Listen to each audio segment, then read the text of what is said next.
नमस्कार साथियों, आप सभी का क्रैक बीपीएससी में हार्दिक स्वागत है। आज 26 अप्रैल है। 26 अप्रैल से रिलेटेड जितने भी महत्वपूर्ण करंट अफेयर्स होंगे सभी को देखेंगे। पहला प्रश्न है, हाल ही में माना पहला भारतीय गांव घोषित किया गया है, यह किस राज्य में स्थित है?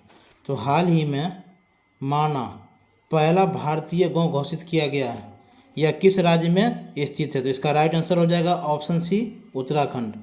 उत्तराखंड के ये गांव हैं, इसे भारतीय गांव घोषित किया गया है, तो ऑप्शन सी राइट आंसर हो जाएगा। अब उत्तराखंड की बात हुई है तो राजधानी देहरादून है। उत्तराखंड की राजधानी देहरादून है और उत्तराखंड का जो स्थापना है 9 नवंबर 2000 को हुआ था। उत्तराखंड का स्थापना 9 नवंबर 2000 को हुआ था। उत्तराखंड का क्षेत्रफल अगर देखते हैं तो 53,483 किलोमीटर स्क्वायर है और उत्तराखंड का लिंग अनुपात देखते हैं 963 है। उत्तराखंड का जनसंख्या घनत्व 189 है और उत्तराखंड का जो साक्षरता दर है वो 79.63% है। 79.63% है 2011 के जनगणना के अनुसार। कुल जिलों की संख्या 13 है और विधानसभा सीटों की संख्या 71 है। राज्यसभा सीटों की संख्या 3 है। लोकसभा सीटों की संख्या 5 है और राज्यपाल जो हैं वहाँ के लेफ्टिनेंट जनरल गुरमीत सिंह हैं। उत्तराखंड के जो राज्यपाल हैं लेफ्टिनेंट जनरल गुरमीत सिंह हैं और उत्तराखंड के जो मुख्यमंत्री हैं पुष्कर सिंह धामी हैं और जिम कॉर्बेट राष्ट्रीय उद्यान जो है वो उत्तराखंड में ही है। यह उत्तराखंड से महत्वपूर्ण जानकारी थी, आपको याद रखने हैं। पशु चिकित्सा और आयुर्वेद पर अंतर्राष्ट्रीय आयुर्वेद सम्मेलन का उद्घाटन हरिद्वार में हुआ है। पशु चिकित्सा और आयुर्वेद पर अंतर्राष्ट्रीय आयुर्वेद सम्मेलन का उद्घाटन हरिद्वार में हुआ है। उत्तराखंड सरकार ने राज्य के कर्मचारियों के लिए 10% क्षैतिज आरक्षण की घोषणा की है। उत्तराखंड सरकार के द्वारा घोषणा किया गया है 10% क्षैतिज आरक्षण की। उत्तराखंड के विधानसभा भवन में फूलदेई उत्सव मनाया गया है। उत्तराखंड के विधानसभा भवन में फूलदेई उत्सव मनाया गया है। पशु संरक्षण के लिए उत्तराखंड के मुख्यमंत्री ने ए हेल्प कार्यक्रम शुरू किया है। उत्तराखंड राज्य के प्रत्येक जिले में एक संस्कृत भाषी गांव विकसित करने की घोषणा की गई है। पहला हिमालयन मसाला उद्यान उत्तराखंड के रानीखेत में स्थापित किया जाएगा। नेक्स्ट प्रश्न है, हाल ही में किस आईआईटी के वैज्ञानिकों ने टाइम बम लिक्विड मार्बल विकसित किया है? तो किस आईआईटी के वैज्ञानिकों ने विकसित किया है? तो इसका राइट आंसर हो जाएगा option C, IIT Guwahati. IIT Guwahati के वैज्ञानिकों ने टाइम बम लिक्विड मार्बल विकसित किया है, तो ऑप्शन सी राइट आंसर हो जाएगा। आईआईटी मद्रास ने दूध में मिलावट का पता लगाने के लिए उपकरण विकसित किया है। आईआईटी मद्रास के द्वारा दूध में मिलावट का पता लगाने के लिए उपकरण विकसित किया गया है। आईआईटी रुड़की के वैज्ञानिकों ने नए जीवाणुरोधी अणु IITR-00693 की खोज की है। आईआईटी मद्रास तंजानिया में अपना पहला अंतर्राष्ट्रीय परिसर स्थापित करेगा, तो तंजानिया में स्थापित करेगा मद्रास के द्वारा। नेक्स्ट प्रश्न है, हाल ही में किसे प्रतिष्ठित गोल्डमैन पर्यावरण पुरस्कार से सम्मानित किया गया है? तो हाल ही में किसे प्रतिष्ठित गोल्डमैन पर्यावरण पुरस्कार से सम्मानित किया गया है? तो इसका राइट आंसर हो जाएगा option C. Option C, Alessandra Korap. Alessandra Korap जो है प्रतिष्ठित गोल्डमैन पर्यावरण पुरस्कार जीता है, तो ऑप्शन सी राइट आंसर हो जाएगा। नेक्स्ट प्रश्न है, हाल ही में भारत और किस देश के तटरक्षक बल नई दिल्ली में उच्च स्तरीय बैठक करेंगे? तो हाल ही में भारत और किस देश के तटरक्षक बल नई दिल्ली में उच्च स्तरीय बैठक करेंगे? तो भारत और दक्षिण कोरिया, तो राइट आंसर हो जाएगा ऑप्शन बी, दक्षिण कोरिया।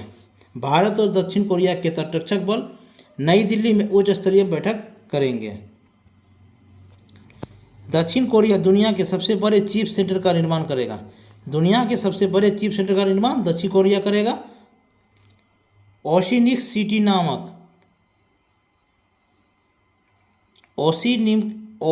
सिटी नामक शहर दक्षिण कोरिया में स्थापित किया जा रहा है। ओशिनिक सिटी नामक शहर दक्षिण कोरिया में स्थापित किया जा रहा है। स्पेस एक्स ने दक्षिण कोरिया में स्पेस एक्स ने दक्षिण कोरिया के सैन्य उपग्रह स्पेस एक्स ने दक्षिण कोरिया के सैन्य उपग्रह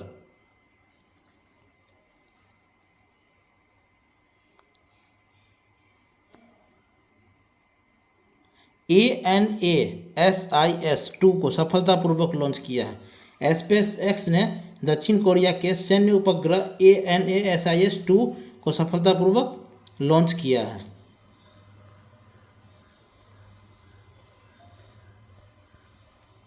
नेक्स्ट प्रश्न है, हाल ही में मलेरिया उन्मूलन पर एशिया प्रशांत नेताओं का सम्मेलन कहाँ आयोजित किया गया है?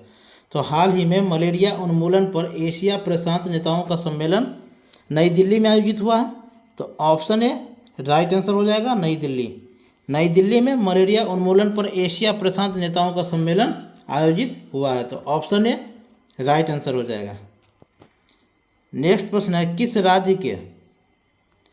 राज्य के मना मदुरई मिट्टी के बर्तनों को जीआई टैग मिला है? तो किस राज्य के मना मदुरई मिट्टी के बर्तनों को जीआई टैग मिला है? तो इसका राइट आंसर हो जाएगा option B, Tamil Nadu. Tamil Nadu right answer हो जाएगा, ऑप्शन बी। अब तमिलनाडु की बात हुई है तो तमिलनाडु की राजधानी चेन्नई है। तमिलनाडु की राजधानी चेन्नई है और तमिलनाडु में कुल जिलों की संख्या 38 है। तमिलनाडु के राज्यपाल जो है वो RN रवि हैं और तमिलनाडु के मुख्यमंत्री जो हैं MK स्टालिन है और तमिलनाडु का स्थापना 26 जनवरी 1950 को हुआ था और तमिलनाडु का क्षेत्रफल 1,30,058 किलोमीटर स्क्वायर है। तमिलनाडु का घनत्व जो है 550 है। तमिलनाडु की राजभाषा तमिल है। तमिलनाडु का साक्षरता दर 82.9% है। लिंग अनुपात 996 है। विधानसभा सीटों की संख्या 234 है। लोकसभा सीटों की संख्या 39 है। राज्यसभा सीटों की संख्या 18 है। तमिलनाडु के कुंभम अंगूर को जीआई टैग मिला है। हाल ही में तमिलनाडु के कुंभम अंगूर को जीआई टैग मिला है। तमिलनाडु में कार्तिकेय दीपम रथ उत्सव आयोजित किया गया है। RTI जवाबदेही में सबसे खराब प्रदर्शन करने वाला राज्य तमिलनाडु रहा है। तमिलनाडु के मुख्यमंत्री ने पुदुमई पेन योजना के दूसरे चरण की शुरुआत करेगी। भारत का पहला हाइब्रिड रॉकेट चंगलपन 2 में लॉन्च किया गया है। तमिलनाडु के राज्यपाल ने ऑनलाइन जुए पर प्रतिबंध लगाने वाले विधेयक को मंजूरी दी है और तमिलनाडु के राज्यपाल RN रवि हैं अभी वर्तमान में। नेक्स्ट प्रश्न है, हाल ही में DRDO और भारतीय नौसेना ने कहाँ बैलिस्टिक मिसाइल डिफेंस इंटरसेप्टर का सफल परीक्षण किया है? तो DRDO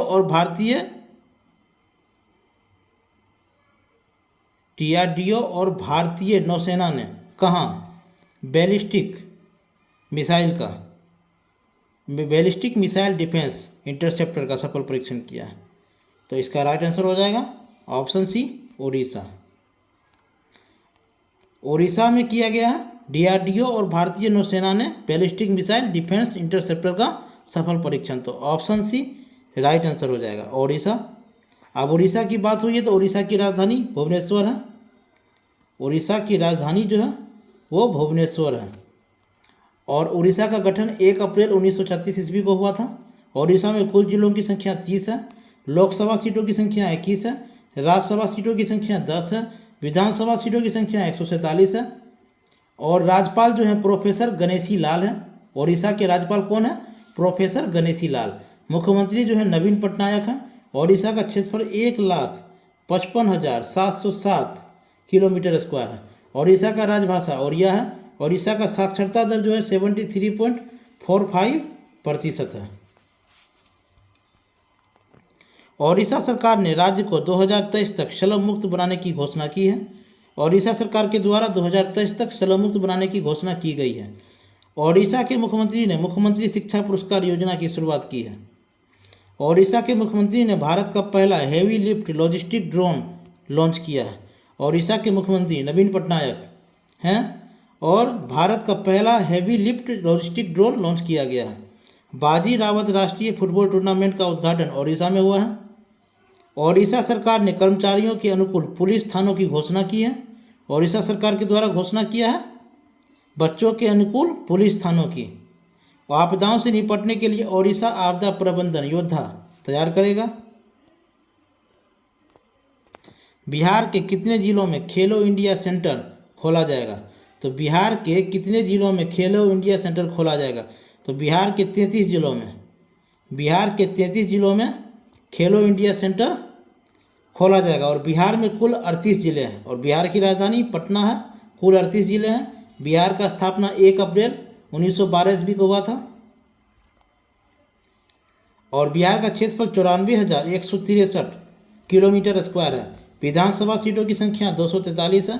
विधान परिषद की संख्या 75 है। राज्यसभा सीटों की संख्या 16 है। बिहार में कुल जिले 38 है। बिहार में लोकसभा सीटों की संख्या 40 है। साक्षरता दर 61.8% है। लिंग अनुपात 918 है। और बिहार का राज्यपाल राजेंद्र विश्वनाथ अर्लेकर जी हैं। बिहार के मुख्यमंत्री नीतीश कुमार हैं। नेक्स्ट प्रश्न देखते हैं, केंद्र सरकार ने बिहार के किस जिले में 3 कोयला ब्लॉक का खनन को मंजूरी दी है? 3 ब्लॉक का खनन की मंजूरी दी है। तो इसका राइट आंसर हो जाएगा ऑप्शन डी भागलपुर। बिहार के भागलपुर जिले में 3 कोयला ब्लॉक के खनन की मंजूरी दी है केंद्र सरकार ने। तो ऑप्शन डी राइट आंसर हो जाएगा भागलपुर। नेक्स्ट प्रश्न है, बिहार के किस जिला में विश्व का पहला शक्तिपीठ मंदिर का निर्माण किया जाएगा? तो बिहार में किस जिले में विश्व का पहला शक्तिपीठ मंदिर का निर्माण किया जाएगा? तो इसका राइट आंसर हो जाएगा ऑप्शन ए पटना। पटना में निर्माण किया जाएगा। तो option A Patna right answer हो जाएगा। तो यह 10 करंट अफेयर्स थे 26 अप्रैल से रिलेटेड। सभी को अच्छे से देखने हैं, याद कर लेने हैं। सभी परीक्षा की दृष्टि से बहुत महत्वपूर्ण है और जितने भी जानकारी दिए जाते हैं प्रश्नों के अलावा सभी को अच्छे से पढ़ने हैं। परीक्षा की दृष्टि से सभी महत्वपूर्ण है। अगर वीडियो अच्छा लगा होगा तो आप लोग लाइक ज़रूर करें, कमेंट करें और सब्सक्राइब करना ना भूलें। मिलते हैं नेक्स्ट वीडियो में, तब तक के लिए धन्यवाद। जय हिंद।